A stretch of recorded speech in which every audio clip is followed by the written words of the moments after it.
Today I'm going to be repasting a graphics card, and for this you'll need some thermal paste, a lint-free cloth, a Phillips crosshead screwdriver and some thermal paste remover. So first, before you get started, make sure you ground yourself or use an anti-static wrist strap. And also, just so you know, doing this may void your graphics card's warranty if yours has one. So let's make a start on this. So the first thing we want to do is separate the top part of the graphics card from the bottom. So this one has a back plate. Not all graphics cards have a back plate. If yours doesn't, you'll just see the bare circuit board. So we want to separate this circuit board from the rest of the card. So if you look through the card, you can see which screws are holding this together. And on this particular card, these 4 screws are holding this together. But just check on yours to make sure there's no other screws from this side, and this side. Also, if your graphics card does have a warranty, you might have a sticker over one of the screws like this one. So if yours does and you're not concerned about your warranty, just remove the sticker first so that you can get to the screw. So first we're going to take out these 4 screws to separate the card in half. So when it comes to taking the screws out, just start with any of the 4 screws and then do the screw in the opposite corner. Just half unscrew them to start with. And when you do take the screws out, it's a good idea to put them down on a table in some kind of order so that you know where each screw should go, because sometimes these graphics cards can use different size screws. So just make sure there's no more screws holding this part and this part together, and also pull out any connectors.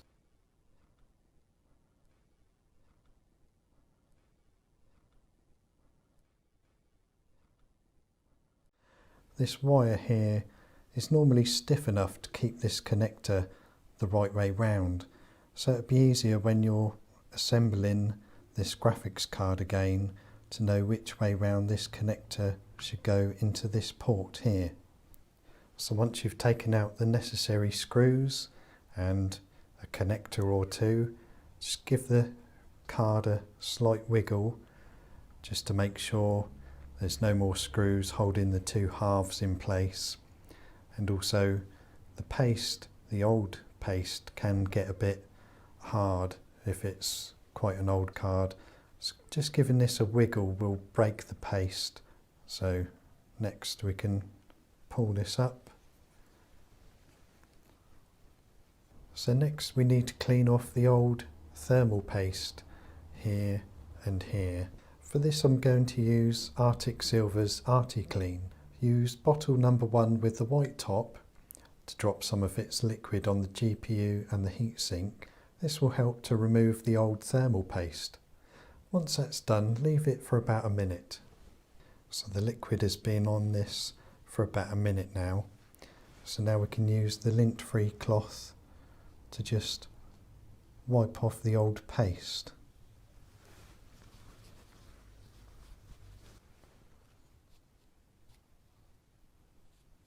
Then using bottle number 2 with the blue top, put some liquid on the GPU and the heatsink and leave it for about 1 minute. This will help to purify both areas. So the liquid has been on both surfaces for about a minute now, so we can just wipe it with a lint-free cloth. So now we can add some thermal paste to the GPU, and the paste I'm using is called Arctic MX4, which is really good paste to help keep the graphics card cool. And this particular one is non-conductive. So in other words, if you spill some of this onto the circuit board of the graphics card, it won't make any difference.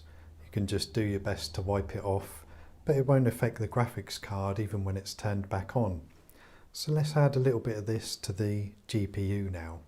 Okay, so we just take some of this thermal paste and just put a small amount in the middle of the GPU.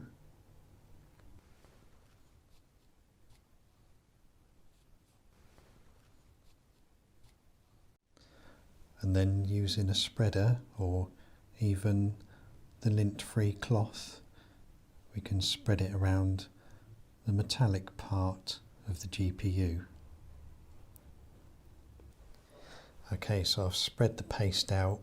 You only need a thin layer of paste on the GPU. You don't have to get an exact amount of paste on, as long as it looks something like this.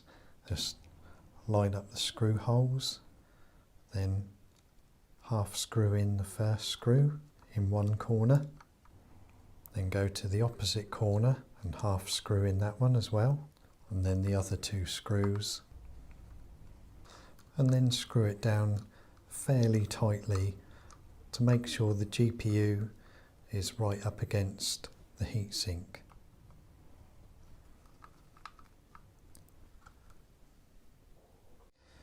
If your graphics card has any more screws to put back, put those back in now, and then finally put the connector back in.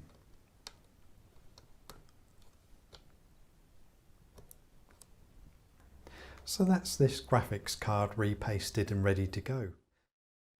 This is a folio book, so I'm going to put it into a larger size cradle. Foam cradles help support the boards and the joints that hold the boards to the book. When we open a book, we want to be sensitive to the front board. We don't want to open it too far because that'll put too much pressure and stress on the joint. So when you get to about here, I'm going to put another piece of foam, another foam wedge behind it to give it greater support. When you're turning pages, do it slowly and carefully. I like to look down and make sure there's no tears on the page or no weak spots along the foredge. Find a strong part of the page and turn. As you can see from this opening, we're looking at the 1623 first folio of Shakespeare's works, with the iconic portrait of Shakespeare on its title page. When the book's in the cradle, be sure that both the front and the back board are being supported by the foam. If when you're opening a book, you begin to feel resistance, you don't want to open the board any further. Let me demonstrate that with a smaller vellum book. Vellum bindings are often tight and harder to open. As you can see, when I get to about here, the front board really doesn't want to go any further. If I open the book up to about like that and drape the snake over like that, then this weighted snake will hold the front board for me. When using rare books, you want to touch the page as little as possible. So use the book weight to keep your page open.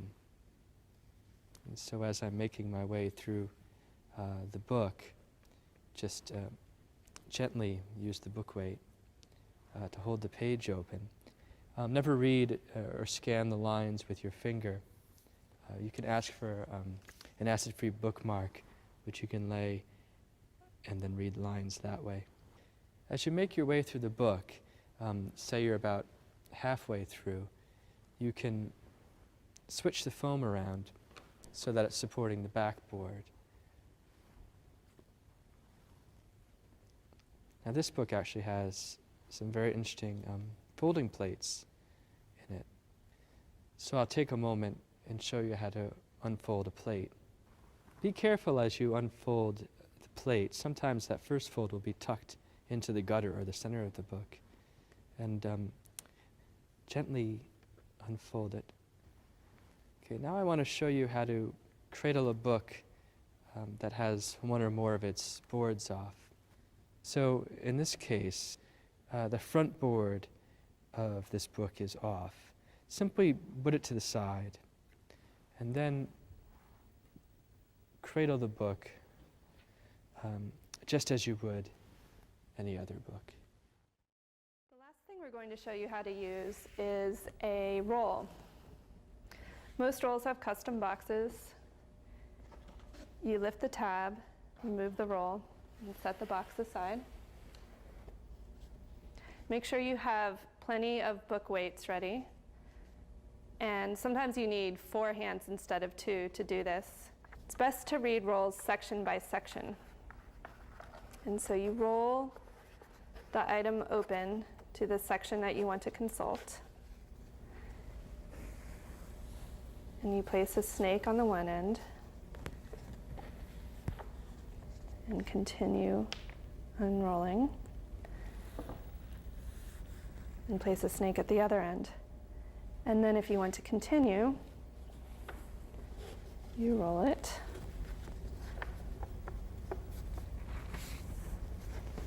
And then adjust it.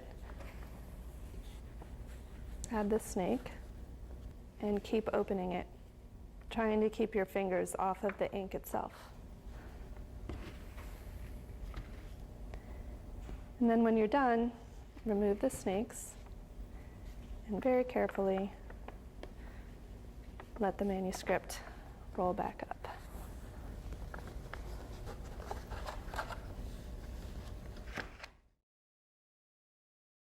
Hello there, Mr. Jameson. My name's Dr. Michael. I'm one of the neurology registrars. I've been asked to examine your legs, if that's okay. Yeah, fine, yeah. Thank you. First of all, I'll just have a look, if that's all right. Can I gently roll your trouser leg up a little bit? Yeah. Thank you.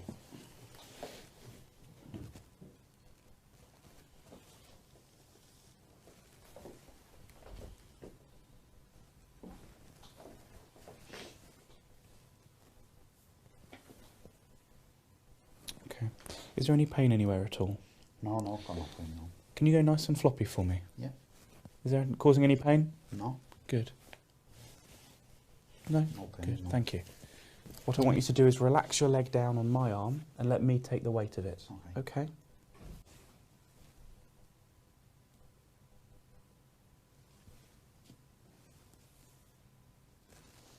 And relax and let me take the weight. Thank you. And relax the leg down, and the same on the other side. Yeah. Thank you. That's thank you. And let me take the weight. That's great. Thank you. Good. On the count of 3, can you clench your teeth together for me? Yeah. Thank you very much. 1, 2, 3. Thank you. That's great. Nice and relaxed with the ankle now for me. On the count of 3, clench your teeth for me. 1, 2, 3. And again, 1, 2, 3. Thank you. And the same with this foot. Nice and relaxed for me. On the count of 3, clench your teeth. 1, 2, 3. 1, 2, 3. Thank you very much. Can I ask if you could try and lift this leg up for me? I can't. Okay. I have to up like that or like bent. Okay. Can you push the leg into the bed and don't let me lift it, please? Thank you very much. That's okay. Thank you. With this leg, can you try and lift it off the bed? No. I understand. Can you push it into the bed for me and don't let me lift it? Okay. I understand. Thank you very much. If I bend this leg for you, Yeah. can you try and pull this heel in towards your bottom? Thank you very much. And I relax it down again. And the same on this side. If I bend your knee for you, can you bring this heel in towards your bottom?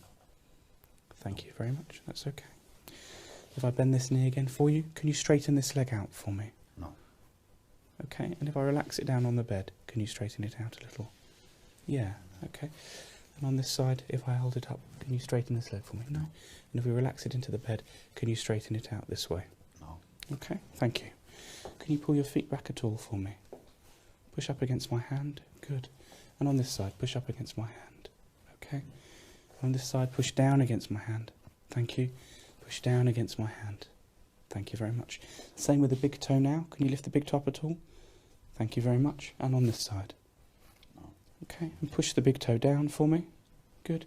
And the big toe down. That's great. Thank you very much. We'll only do this once.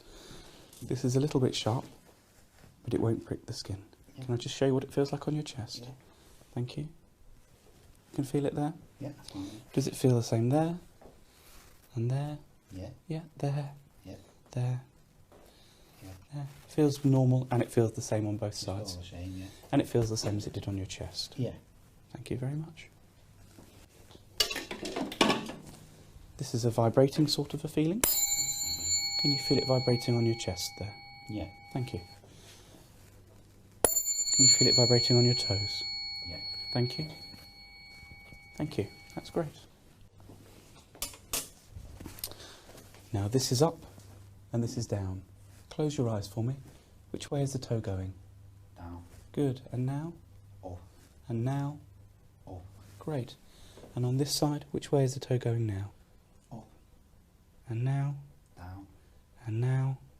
Down. Great. You can open your eyes. Okay. Thank you very much. Cheers,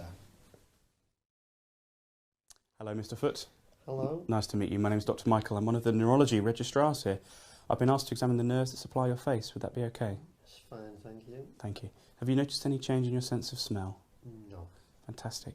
Can I ask you to take your left hand and cover up your left eye for me? Thank you. And can I ask you to read the lowest line that you had on this chart, please? H-T-Y-O. Thank you very much. Now can you swap eyes and cover up the other eye for me? And thank you. Can you do the same thing again? H-T-Y-O. That's great. Thank you very much. Now, again, using your left hand to cover up your left eye, I want you to look straight into my eye. Keep looking into my eye, and using your peripheral vision, I want you to tell me when you see a finger wiggling coming in. Okay. I can see it now. Yeah. Yeah. Yeah. Yeah. Thank you. Can you swap eyes for me? Good. And if you look straight into my eye, keep looking into my eye. And again, using your peripheral vision, point at the finger that wiggles for me. Good.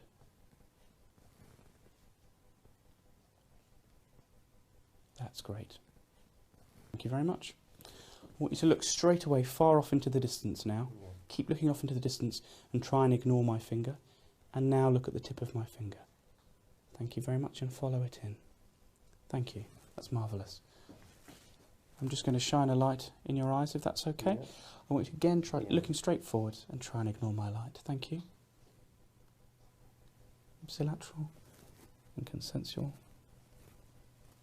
Ipsilateral and consensual. Good. And now looking for a relative afferent pupillary defect.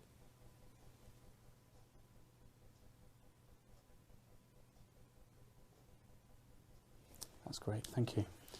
At this point, I would normally perform fundoscopy. Now, what I want you to do is look at the tip of my finger for me.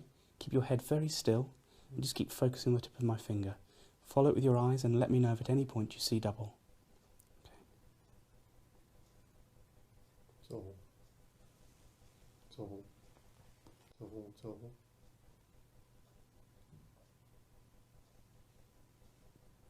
Double. Double. Double. Good. And we'll just go straight across the centre again. Okay. Double. Double. Good. Thank you very much. That's marvellous. Thank you. Can you feel me touching both sides of your face? Yes, but I can feel a little bit more this side than that side. Okay. Is it a bit more on the right hand side up here as well? Yes, yes. As it is here? Yes. And a bit more on the right Yes. side down here as well. Okay. Yes. Thank you. Can you clench your teeth together tightly for me? That's marvellous. And now relax your jaw open and let your mouth hang open and a little floppy. That's it. Don't force it out though forward, Mr. Foot. That's it. Lovely. Nice and relaxed. Thank you. Can I ask you to squeeze your eyes tightly shut and don't let me open them? Good. Squeeze your lips tightly shut and don't let me open them. Thank you. Puff out your cheeks for me. That's great. Thank you very much. Have you noticed any change in your hearing? No. Okay. Are you able to hear my watch on this side? Okay. Are you able to hear this on this side? Yes. And on this side? Yes. Good. I'm just going to pop this on the top of your head. Do you hear it about the same in both ears? Yes. Thank you very much. Okay. Can I ask you to open your mouth for me? That's marvellous. And say, ah. Thank you. And can you stick out your tongue for me? That's great. Can you push your tongue into the side of your mouth for me on the inside? Push hard against my hand and again hard against this side. Thank you. Can you shrug up your shoulders? That's great. And now can you turn your head against my hand? And the same on the other side. Great. Thank you very much. Thank you very much. It is Christmas time and I'm sitting here by my TV. I've been watching it very much lately because I'm on a holiday and I've been seeing all those programs about all sorts of things, about Icelandics being very happy about Christmas, very gay and also very serious and spiritual, and also seeing Icelandic comic people making jokes, which they are very good at. But now I'm curious. I've switched the TV off, and now I want to see how it operates, how it can put me into all those weird situations. So it's about time.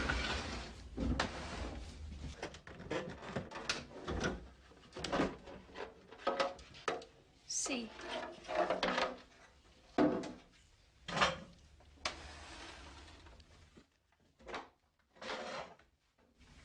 This is what it looks like. Look at this. This looks like a city, like a little model of a city. And all the houses which are here, and streets. This is maybe an elevator to go up there. And here are all the wires. These wires, they really take care of all the electrons when they come through here. They take care of that. They are powerful enough to get all the way through here. I read that in a Danish book this morning. And this beautiful television has put me, like I said before, in all sorts of situations. I remember being very scared to it because an Icelandic poet told me that not like in cinemas where the thing that throws the picture from it just sends lights on the screen. But this is different. This is millions and millions of little screens who send a light on you, some sort of electrical light, I'm not really sure. But because there's so many of them, and in fact you're watching very, very many frames when you're watching TV, your head is very busy all the time to calculate and put it all together into one picture. And then, because you're so busy doing that, you don't watch very carefully what the program that you're watching is really about. So you become hypnotized. So all that's on TV, it just goes directly into your brain and you stop judging if it's right or not. So you just swallow and swallow. This is what an Icelandic poet told me once. And I became so scared to television that I always got headaches when I watched it. But then later on, when I got my Danish book on television, I stopped being afraid because I read the truth. And that's the scientific truth, which is much better. You shouldn't let poets lie to you.